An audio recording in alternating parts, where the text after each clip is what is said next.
Hello সবাইকে, আজকে ভিডিওটা স্টার্ট করছি সকাল 9টা থেকে। আর আজকে আমি যে ভিডিওটা করছি এটা হলো আমি সাধারণত মানে কি খাবো বা কি খাই। রোজ তো আর একই খাওয়া দাওয়া হয় না, তো আজকে আমি যেটা খাচ্ছি আমি সেটাই তোমাদের সাথে আজকে শেয়ার করছি। মানে আমি সকাল থেকে রাত অবধি আজকে কি খাবো সেটাই তোমাদেরকে আজকে দেখাতে চলেছি। তো দেখো, আমি এখন বাজে 9টা 20। এখন আমি নিয়ে চলে এসেছি 1 কাপ লিকার চা, 2টি বিস্কিট। আমার খাওয়া দাওয়ার কোনো টাইম টু ঠিক থাকে না, এই কারণেই আমার মানে এই অবস্থা, কোনো টাইম নেই খাওয়ার। তো এই দেখো, এখন 9:30 বাজে, এখন খেয়ে নিচ্ছে 1 কাপ চা আর 2টো বিস্কিট। আর তারপরে কিছুক্ষণ পরে একটু খেয়ে নেবো। আজকে পাস্তা করেছিলাম, তোমাদের দাদাভাইকে পাস্তা করে দিয়েছি, তো সেখান থেকে কিছুটা পাস্তা রয়েছে, ওটাই খাবো। আমার কোনো নিয়ম করে কোনো কিছু খাওয়া হয় না, যেটাই টিফিন করি কৌশিক আর তোমাদের দাদাভাইয়ের জন্য সেই টিফিনটাই আমি খেয়ে নিই, আর এক্সট্রা কিছু করি না।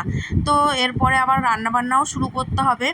তো এখন তো 9:30 বাজে, এই চাটা খেয়ে নিচ্ছি। চাটা খাওয়ার পর একটু রান্নাবান্না করি, তারপরে দেখি আবার কখন খাই। তো দেখো, রান্নাবান্না করতে করতে এখন বাজে প্রায় 11টা থেকে 11:30। এখন খাচ্ছি সকালের খাবার। তাহলে বলো আমার কি অবস্থা। এখন খেয়ে নিচ্ছি পাস্তাটা, একটু মেয়োনিজ দিয়ে পাস্তাটা খাওয়া শুরু করে দিয়েছি। আবার আমাকে বলো না যে দিদিভাই তুমি বিছনার উপরে বসে খাচ্ছ।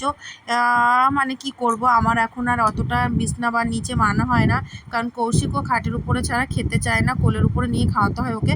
আর তারপরে কাজবাজ করে চান টান করে ভাত নিয়ে বসে পড়েছি। এখন বাজে প্রায় 2:45। এই হলো আমার দুপুরের খাওয়ার সময়। দেখো, এখন আমি নিয়ে এসেছি এখানে ভাত, বাঁধাকপি ভাজা আর মাছের তরকারি, আর কিছু করিনি।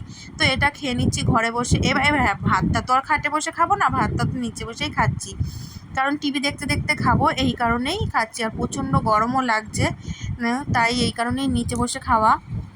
তারপরে ভাত টাত খেয়ে আবার চলে গেছি 5টার দিকে বাপের বাড়ি। তো মা তখন বলছিল ভাত খাই, আমি বলছি না, আমি আর ভাত খাবো না, ভাত আমি খেয়ে এসেছি। তো এখানে কৌশিককে নিতে এসেছিলাম। তো এখানে এসে দেখছি মা আবার এখানে রান্না করেছিল চিকেন। তো মা বলছে একটু চিকেন খা।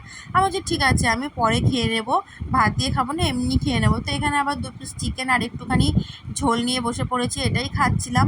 এটা খাওয়া দাওয়ার পরে তারপরে আবার একটু চাটা খেয়ে নেবো। মানে আজকে এই চিকেন আর 8টার সময় চা, ওটাই দিয়েই আজকে আমার ডিনার কমপ্লিট হয়ে গেছে। রাত্রে আর কিছু খাওয়া দাওয়া করিনি, আর কিছু খেতেও ইচ্ছা করেনি, কারণ পেটটা ভরে গেছিলো। তো এই দেখো, চা নিয়ে চলে এসেছি আর বিস্কিট, চা আর বিস্কিটটা খেয়ে নেবো, আর এটা দিয়ে আমার ডিনার হয়ে গেছে। আর এই ভিডিওটাই আজকে তোমাদের সাথে শেয়ার করলাম। ভালো লাগলে কিন্তু অবশ্যই লাইক, কমেন্ট অ্যান্ড শেয়ার করো। তো জানি অনেকে আবার অনেক রকম কমেন্ট করবে, তো আমি সবাইকে সব কিছু বলছি না। যারা তো ভালো কমেন্ট করো তাদেরকে তো আমি অসংখ্য অসংখ্য ধন্যবাদ জানাচ্ছি। আর যারা খারাপ কমেন্ট করছো তারা করতে থাকো, তাতে আমার কিছু যায়ও না আসেও না। কারণ ভিডিও করতে গেলে না অনেক কিছুই সহ্য করতে হয়। মানুষের না কখনোই না বিনা বাধায় কোথাও পৌঁছাতে পারে না, সফলতায় একমাত্র বাধা আসবেই।